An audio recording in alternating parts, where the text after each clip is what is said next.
요즘 우리 영화나 광고 이런 것들을 게임까지 보면은 그 스토리텔링을 많이 활용하는 것을 볼 수가 있습니다. 스토리텔링은 스토리와 텔링이 합쳐진 말입니다. 그래서 주인공이 있고 이야기의 구성이 있어서 전달하고자 하는 것을 아주 감성적으로 전하는 기법을 우리가 스토리텔링이라고 이야기를 합니다.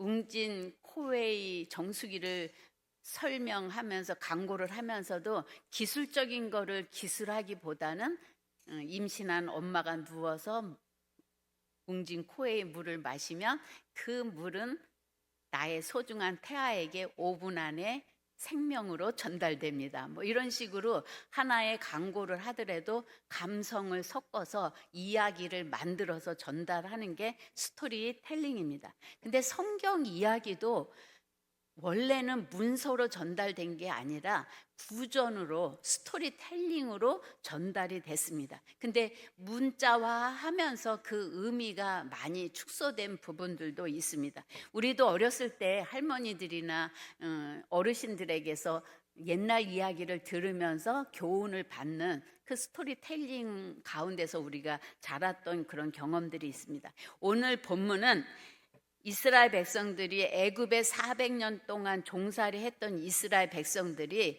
하나님의 은혜로 모세를 통해서 출애굽을 했습니다. 그리고 이제 약속의 땅 가나안 땅을 들어가기 전에 모세가 이스라엘 백성들이 하나님이 어떻게 우리를 이끌어내셨는지를 경험한 세대들은 이제 광야에서 다 죽고, 하나님의 그 놀라운 역사를 알지 못하는 새로운 세대들이 이제 가나안 땅에 들어가서 살 때 그들에게 하나님의 말씀을 전달을 해야 되는데, 이스라엘 백성들은 하나님이 어떠한 분인지 모르는 세대들이 이제 가나안 땅에 들어갈 때 걱정이 돼서, 근심이 돼서 오늘 이 말씀을 합니다. 그래서 여호와께서 지키라고 말씀하신 증거, 규례, 법도 도대체 이게 무슨 뜻이야? 이렇게 후손들이 물어보면 너희는 그들에게 하나님이 행하신 일들을 세미하게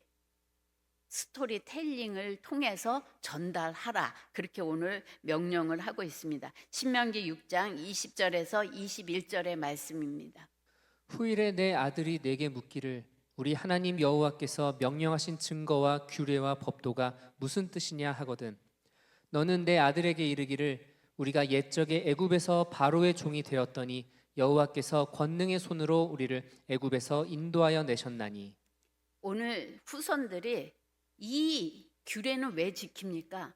이 십계명은 왜 지킵니까? 이 법도는 도대체 무슨 뜻입니까? 그렇게 질문을 하면은 너희는 그들에게 하나님께서 얼마나 이 나라에 위대한 일을 행하셨는지를 가르치라, 그렇게 말하고 있습니다. 쉽게 말해서 여러분의 자식들이 엄마 왜 꼭 주일날 놀러 가지 않고 예배 드려야 돼? 우리 집도 돈이 없는데 왜 11조는 드려야 돼? 우리 바쁘고 힘든데 엄마 아빠는 왜 교회 가서 그렇게 헌신해야 돼? 그렇게 묻는 자녀들에게 말할 것을 준비하라는 거예요. 하나님이 나에게 베풀어 주신 은혜가 얼마나 큰지, 하나님께서 나에게 무엇이라 말씀하셨는지에 대한 경험을 가지고 묻는 자녀들에게 끊임없이 하나님에 대한 경험과 이야기들을 통해서 그들을 교육하라는 이야기입니다. 쉽게 말해서 후손들을 신앙을 전수하기 위해서 하나님이 내게 어떻게 행하셨는지에 대한 풍부한 이야기를 묻는 사람들에게 답할 수 있는 준비를 하라는 겁니다. 신명기 6장 22절에 곧 여호와께서 우리의 목전에서 크고 두려운 이적과 기사를 애굽과 바로와 그 온 집에 베푸시고, 오늘 크고 두려운 이적과 기사는 이스라엘 백성들을 출애굽시키기 위해서 하나님께서 베풀어 주신 10가지 재앙에 대해서 이야기합니다. 오늘 이스라엘 백성들을 바로의 그 압박 가운데서 해방시키기 위해서 하나님은 나일강을 피로 만드시고 개구리, 이, 파리, 이러한 재앙들을 통해서 이스라엘 백성들에게 크고 놀라운 하나님을 보여줌으로 인해서 그들이 항복하고 너희를 내보냈다. 그 이야기를 끊임없이 전하라는 겁니다. 인간은 망각의 동물이라고 그럽니다. 지금 생생하게 기억날 것 같은 것도 시간이 지나면서 의미가 흐려지고 또 내용들이, 기억들이 흐려지는 경우를 우리가 많이 봅니다. 여러분이 처음 예수를 믿었을 때 그 감격, 그 기쁨, 지금은 얼만큼 간직하고 누리고 계십니까? 우리는 정말 하나님이 전부인 것 같이 그렇게 하나님의 은혜와 사랑에 우리가 감동하고 은혜 받았던 적이 있지만 그건 먼 옛날 얘기고 지금 내 마음은 삭막해지고 감동도 없고 하나님에 대해서 습관적으로 예배드리는 경우가 우리의 삶 가운데도 많이 있습니다. 그래서 우리는 끊임없이 나의 삶을 통해서 하나님이 어떻게 일하셨는지에 대한 풍부한 경험들이 내 안에 차고 넘칠 때 우리는 우리에게서 듣고자 하는 하나님에 대해서 우리는 풍성하게 대답을 해줄 수가 있습니다. 영국의 수상 윈스턴 처칠이 역사를 잊은 민족에게 미래는 없다 이런 말을 했습니다. 아무리 오랜 세월 기간이 흘러도 결코 잊어서는 안 되는 역사가 있습니다. 그래서 우리는 기념일을 만들어서 그 역사의 교훈을 자자손손 전하려고 합니다. 그것이 우리나라에는 3.1절, 6.25 이런 것들을 우리 어렸을 때는 기념하고 기념식을 하고 또 영화도 보고 그랬던 기억이 있습니다. 그리고 우리의 부모 세대는 일제 침략에서 우리가 얼마나 서름을 당하고 어려움을 당했는지 부모에게 이야기를 들었습니다. 저희 부모님도 TV 보다가 북한 이야기가 나오면 이렇게 눈물을 흘리시면서 자기의 부모님이 형제들이 북한에 있어서 그 안타까움, 이산 가족 상봉하는 그런 거를 그렇게 눈물을 흘리면서 보면서 얼마나 아픈 추억인지를 생생하게 들었습니다. 그리고 무찌르다 공산당 뭐 이런 거 웅변대회도 하고 하면서 그 역사를 간접적으로 체험하면서 살았습니다. 그러나 70년이란 세월이 지나면서 북침이냐 남침이냐 논쟁을 펼칠 정도로 우리의 역사는 왜곡되고 그 의미는 점점 흐려진 게 사실입니다. 70년밖에 지나지 않는데도 우리는 6.25 전쟁이 북침이 아니라 남침이라 주장하는 세대 가운데서 우리는 살아가고 있습니다. 오늘 신명기 6장 24절에 여호와께서 우리에게 이 모든 규례를 지키라 명하셨으니 이는 우리로 우리 하나님 여호와를 경외하여 항상 복을 누리게 하기 위하심이며 또 여호와께서 우리로 오늘날과 같이 생활하게 하려 하십니다. 오늘 하나님께서 우리에게 규례와 법도를 주신 것은 하나님이 우리를 구원해 주신 그 은혜와 사랑 안에서 하나님만이 참 하나님임을 경험하고 그 하나님을 경외할 때 하나님이 너희에게 복을 주실 것이다. 그렇게 모세는 가르치라고 이야기를 합니다. 유대 민족은 세계에 뿔뿔이 흩어져서 유랑의 삶을 살았습니다. 그리고 1948년에 이스라엘 땅으로 다시 돌아와서 오늘의 이스라엘 나라를 건국하게 되었습니다. 근데 놀랍게도 그들이 전 세계로 흩어진 세월은 2000년이 됩니다. 그들은 각기 다른 문화, 다른 나라에서 살다가 모였음에도 불구하고 그들의 신앙이나 그들의 종교의식, 그들의 문화는 하나도 변질되지 않고 여전히 전수되는 것을 볼 수가 있습니다. 그것은 왜냐하면 자자손손 하나님이 명하신 이 하나님에 대한 이야기를 자손들에게 계속 이야기해 줬기 때문에 많은 세월, 세대가 흘러도 그들은 고유의 하나님을 섬기는 문화, 그 신앙을 가지고 있었습니다. 그래서 그들은 창의성을 가지고 각계각층에서 머리가 되어서 전 세계를 움직이는 그러한 민족이 됐습니다. 세계를 움직이는 것은 미국이고 미국을 움직이는 것은 유대인이란 말이 나올 정도로 그 영향력은 이루 말할 수가 없습니다. 스탠포드 대학의 심리학사 젠센 박사가 조사를 해서 발표를 했는데 유대 민족의 지적 능력이 다른 민족에 비해서 탁월하게 우수한 것은 아니라고 합니다. 유대인의 성공 비결은 다름 아닌 숱한 고난 속에서도 그들이 지켜온 신앙 전수에 있다고 이야기를 합니다.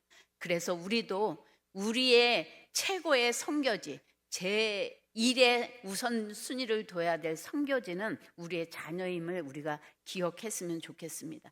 우리의 삶 속에서도 하나님이 과거에 우리에게 베푸신 은총과 은혜가 얼마나 큰지, 그리고 우리는 하나님을 어떻게 경외하며 하나님의 말씀대로 살아가야 되는지를 자식들에게 끊임없이 반복해서 그 말씀을 나눠야 됩니다. 그럴 때 우리는 하나님의 은혜와 축복을 받아 풍성한 가정, 풍성한 민족이 될 수가 있습니다.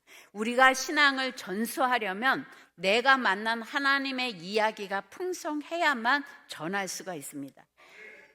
복음이 사람들에게 전해지는데 내가 맛보지 않은 복음은 힘있게 전해질 수가 없어요. 우리 유튜브 많잖아요. 맛있는 음식, 맛있는 좋은 카페 자기가 가보고 유튜브에 올리잖아요. 경험한 것과 그렇더라 얘기하고는 다른 것처럼 우리의 신앙을 우리의 자손들에게, 우리의 만남의 삶의 자리에서 만나는 사람들에게 하나님이 어떠한지, 복음이 무엇인지 내가 충만하게 경험했을 때 그것은 맛있게 그들에게 들어가고 감동을 줄 수 있다고 생각을 합니다. 하나님이 내게 고난을 당할 때 하나님이 어떻게 도우셨는지 그것을 여러분이 기억하시고 신앙의 스토리로 전하는 삶을 살 수 있을 때 세상의 유혹을 이길 수가 있고 죄의 유혹을 이길 수가 있습니다. 유대인의 하브루타 교육이 있습니다. 그 교육의 핵심은 말할 수 없는 것은 아는 것이 아니다. 내가 복음을 말할 수 있으면 복음을 아는 거지만 다른 사람에게 복음을 말할 수 없으면 나는 복음을 제대로 알지 못한다고 생각을 합니다. 그래서 나는 어떤 사람이 나에게 물어도 내가 믿는 하나님은 이런 하나님이야. 이 하나님은 나에게 이렇게 일하시고 역사하시고 은혜를 주셔서 나는 하나님을 경외하고 주일날 하나님 앞에 가서 예배 드리는 거야. 그렇게 말할 수 있는 풍성한 하나님의 은혜와 하나님에 대한 경험이 풍부해야 되리라고 봅니다. 갈라디아서 6장 17절입니다. 이후로는 누구든지 나를 괴롭게 하지 말라. 내가 내 몸에 예수의 흔적을 지니고 있노라. 오늘 사도 바울은 부활한 예수님을 만난 다음에 그는 갈라디아 교인들에게 편지를 하면서 나는 예수를 믿음으로 인한 흔적들이 가득하다. 그렇게 이야기를 합니다. 갈라디아 교회는 바울이 1차 전도 여행을 하면서 설립한 교회입니다. 근데 바울이 떠난 다음에 유대인들이 그 교회에 들어와서 육신의 할례를 받아야만 진정한 구원이 있다. 육신의 할례가 곧 하나님의 백성된 표식이다. 구원의 표식이다. 그렇게 가르치고 강요했습니다. 그래서 사도 바울은 육신의 할례는 받으면서도 스스로 하나님의 율법을 지키지도 않고 살아간다면 하나님의 백성이라고 표시한 그 할례가 무슨 소용이 있느냐? 나는 예수의 흔적을 가졌다. 이 육신의 할례의 흔적이 아니고 예수의 흔적이 있다고 단호하게 말하면서 예수의 흔적이라는 그 단어는 헬라어로 스티그마타라는 단어인데 소나 양에게 우리가 왜 이렇게 도장을 찍어서 자기의 소유를 이렇게 삼잖아요. 표식을 내잖아요. 그와 같이 하나님이 예수의 사람이란 표식을 자기에게 흔적으로 찍었다. 그렇게 이야기를 합니다.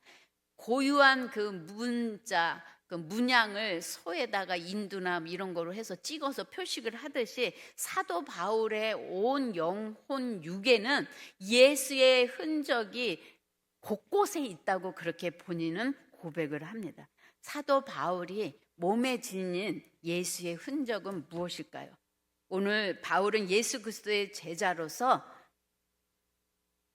그 흔적이 고린도후서 11장 23절에서부터 27절까지 보면 자세하게 기록하고 있습니다. 옥에 갇혔던 일, 여러 번 죽음의 위기를 맞았던 일, 강도를 당한 일, 자지 못하고 먹지 못했던 일들, 그래서 살아갈 소망까지 끊어진 그러한 많은 고난의 흔적을 나는 몸에 갖고 있다.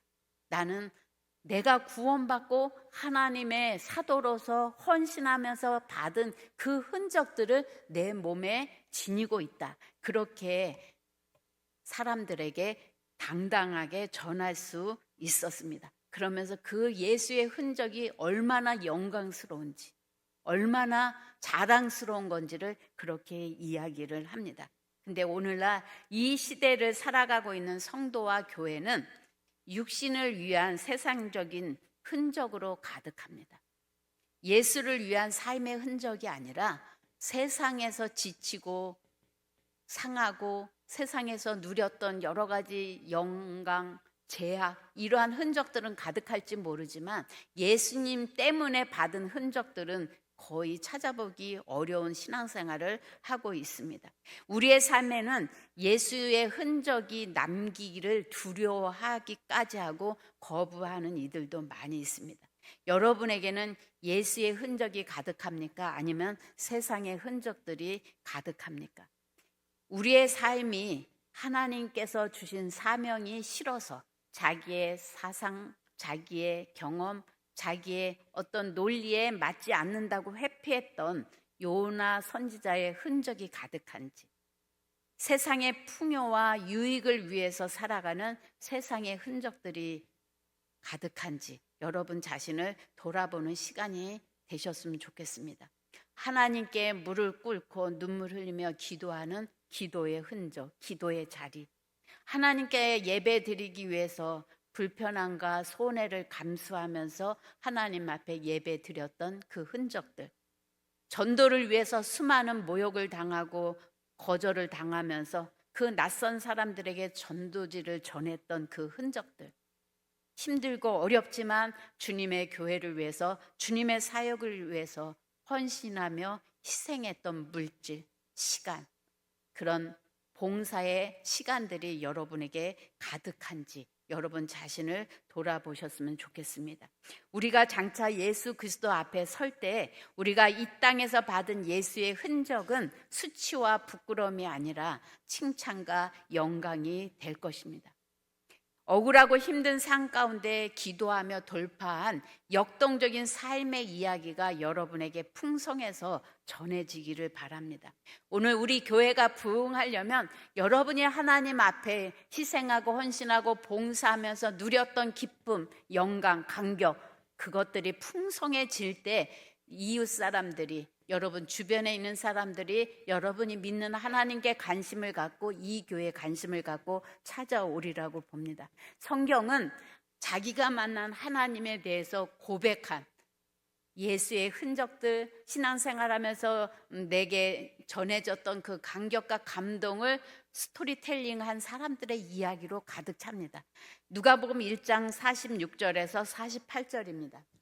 마리아가 이르되 내 영혼이 주를 찬양하며 내 마음이 하나님 내 구주를 기뻐하였음은 그의 여종의 비천함을 돌보셨음이라. 보라, 이제 후로는 만세에 나를 복이 있다 일컬으리로다. 오늘 마리아가 성령으로 말미암아 예수 그리스도를 잉태할 거라는 그 고지를 받고 나서 오늘 누가복음 1장에서는 마리아의 창가라고 알려진 그 고백을 합니다. 제가 새 번역으로 읽으면 그리하여 마리아가 말하였다. 내 영혼이 주님을 찬양하며 내 마음이 내 구주 하나님을 좋아함은 그가 이 여종의 비천함을 보살펴 주셨기 때문입니다. 이제부터는 모든 세대가 나를 행복하다 할 것입니다. 그렇게 마리아는 벅찬 감격과 기쁨을 가지고 예수 그리스도 구세주를 잉태한 감격과 기쁨을, 어찌 나같이 비천한 나에게 이러한 하나님의 영광을 잉태할 수 있는 축복을 주셨나, 그것을 세상 가운데 노래한 것을 볼 수가 있습니다. 돌탕에 맞아 죽을 수도 있는 그 상황에서 그는 하나님의 영광을 보고 노래할 수 있었습니다. 사무엘상 2장 1절에서부터 2절의 말씀입니다. 한나가 기도하여 이르되 내 마음이 여호와로 말미암아 즐거워하며 내 뿔이 여호와로 말미암아 높아졌으며 내 입이 내 원수들을 향하여 크게 열렸으니 이는 내가 주의 구원으로 말미암아 기뻐함이니이다. 여호와와 같이 거룩하신 이가 없으시니 이는 주밖에 다른 이가 없고 우리 하나님 같은 반석도 없으심이니이다. 오늘 한나는 아이를 잉태하지 못해서 분인나에게 온갖 서러움과 모욕을 당하다가 눈물로 하나님 앞에 기도하여서 사무엘을 잉태하게 됩니다. 그리고 출산한 후에 성소에 그 아이를 바치면서 하나님 앞에 부르는 찬가 노래라고 할 수가 있습니다. 오늘 한나는 승리의 노래를 부릅니다. 이 세상이 하나님의 것이며 하나님이 주인이고 인간은 하나님이 창조하신 피조물에 불과하다는 사실을 노래하고 있습니다. 그래서 여호와와 같이 거룩하신 이가 없으시니 이는 주밖에 다른 이가 없고 우리 하나님 같은 반석도 없으심이니이다. 오늘 한나는 기도를 통해서 잉태하지 못한 자가 위대한 사무엘을 출산하고 나서 하나님이 어떠한 분인지 세상에 노래하지 아니할 수가 없어서 오늘 승리의 노래를 부른 것을 볼 수가 있습니다. 한나는 하나님은 생사화복을 주장하시는 하나님이시며 전능하신 하나님, 바로 그분이 나의 하나님이다. 그래서 내가 기뻐할 수밖에 없다. 그렇게 노래하고 있습니다. 사무엘하 22장 1절에서 3절입니다. 여호와께서 다윗을 모든 원수의 손과 사울의 손에서 구원하신 그날에 다윗이 이 노래의 말씀으로 여호와께 아뢰어 이르되 여호와는 나의 반석이시요 나의 요새시요 나를 위하여 나를 건지시는 자시요 내가 피할 나의 반석의 하나님이시요 나의 방패시요 나의 구원의 뿌리시요 나의 높은 망대시요 그에게 피할 나의 피난처시요 나의 구원자시라 나를 폭력에서 구원하셨도다. 다윗은 그의 일생 동안 하나님께서 베푸신 은혜와 사랑을 찬양시의 형태로 시편을 많이 쓴 것을 볼 수가 있습니다. 다윗의 일생은 모함과 피비린내 나는 전쟁으로 얼룩진 파란만장한 삶을 살아가면서도 그의 인생 가운데 얼마나 하나님이 놀랍게 자기를 지키시고 보호하시고 영광스럽게 하셨는지를 끊임없이 하나님에 대한 고백을 우리에게 전해주고 있습니다. 주님은 나의 위로자십니다. 나의 피할 바이십니다. 나의 요새십니다. 그는 그냥 하는 게 아니라 그의 인생 가운데 하나님이 일하신 역사를 통해서 경험한 하나님에 대한 고백이 풍성했습니다. 그래서 오늘 우리는 시편을 읽으면서 바로 나의 고백과 같이 그렇게 하나님 앞에 기도할 수 있는 것이, 다윗은 하나님에 대한 고난 가운데서 하나님이 자기를 돌보시고 은혜를 베푸신 풍성한 이야기들이 있었기에 하나님 앞에 노래할 수 있고 우리에게 아름다운 고백을 전하고 있습니다. 여러분은 얼마만큼 하나님의 은혜를 고백하면서 살아가고 계십니까? 얼만큼 하나님의 사랑이 감격스러워서 만나는 사람마다 하나님에 대해서 노래하고 전하고 계십니까? 여러분이 하나님의 은혜를 알고 경험했다고 한다면 마음속으로만 가지고 있을 것이 아니라 다윗처럼 여러분도 한편의 찬양시로 여러분의 삶의 자리에서 만나는 사람들에게 입으로 고백하시기 바랍니다. 기도의 응답, 고난 가운데서도 버티고 견디시는 말씀, 성도의 서로의 위로와 격려에 대한 사랑, 이런 것들이 풍성한 교회는 사람들이 몰려와서 치유받고 회복될 수 있는 장이 될 수가 있습니다.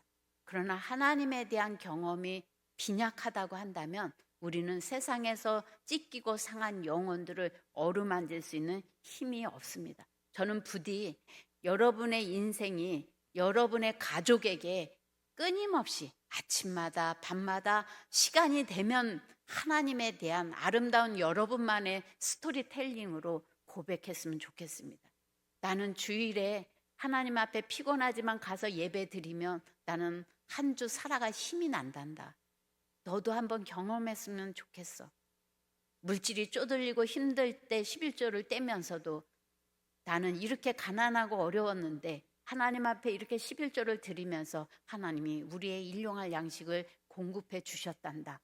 여러분이 인생의 고비고비마다 힘들고 어려울 때마다 하나님이 어떻게 도우시고 여러분을 어떻게 건져내셨는지에 대한 이야기를 여러분만 간직하지 마시고 여러분의 자녀들에게, 여러분의 이웃에게 끊임없이 전해서 하나님의 은혜와 사랑을 노래하는 노래가 우리 성도님들의 삶의 자리에 가득하시기를 예수님의 이름으로 축복합니다.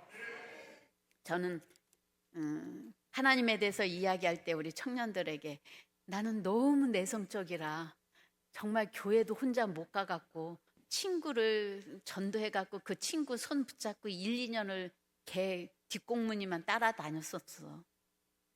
누가 기도하라 그러면 나는 기도할 수 있는 용기가 없어서 일주일 내내 녹음기에다 녹음을 하고 달달달달 외워서 떨려도 찔리기만 해도 그 기도가 나올 정도로 나는 연습을 해서 대표 기도를 했단다. 설교할 때 설교가 처음 주어졌을 때 너무나 우리 새벽 기도하는 분마다 잠 못 잤다고 그렇게 이야기하는데 저는 베개를 세워놓고 설교를 연습했단다. 그런 얘기를 저는 우리 청년들에게 합니다. 오늘 내가 이렇게 뻔뻔하게 설교하는 거 하루아침에 이루어진 게 아니야.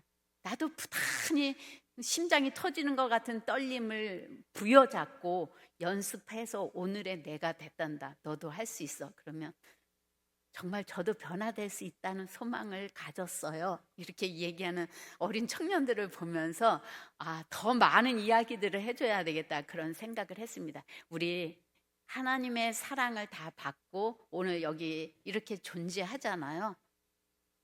낙심, 원망되는 사건들도 많이 있죠. 그러나 그런 이야기보다는 내가 어떻게 버티고 견디는지, 하나님이 어떻게 나를 붙잡고 계셔서 여기까지 왔는지 그러한 풍성한 이야기들을 긍정적으로 바꿔서 여러분만의 스토리텔링 구성을 하셔서 많은 사람들에게 풍성하게 나누는 한 주간이 되셨으면 좋겠습니다. 우리 이 시간 다 같이 통성으로 기도하실 때 하나님, 내가 어떤 스토리텔링을 세상 가운데 내놨습니까? 미움, 시기, 질투, 분노, 원망, 낙심, 절망 이러한 스토리텔링을 하고 살았는지 아니면 하나님의 위로와 격려와 소망의 스토리텔링을 통해서 사람들에게 전하고 살았는지 나를 한번 돌아보게 하시고 사도 바울처럼 나도 예수님 때문에 받는 고난, 예수님 때문에 받는 수치와 모욕의 흔적들이 많게 해주셔서 사도 바울의 업적과 같이 우리도 수많은 교회들을 세우고 수많은 영혼들을 울리고 깨우는 우리의 인생이 되게 해 주시옵소서. 우리 다 같이 통성으로 기도하겠습니다. 하나님 아버지 감사합니다.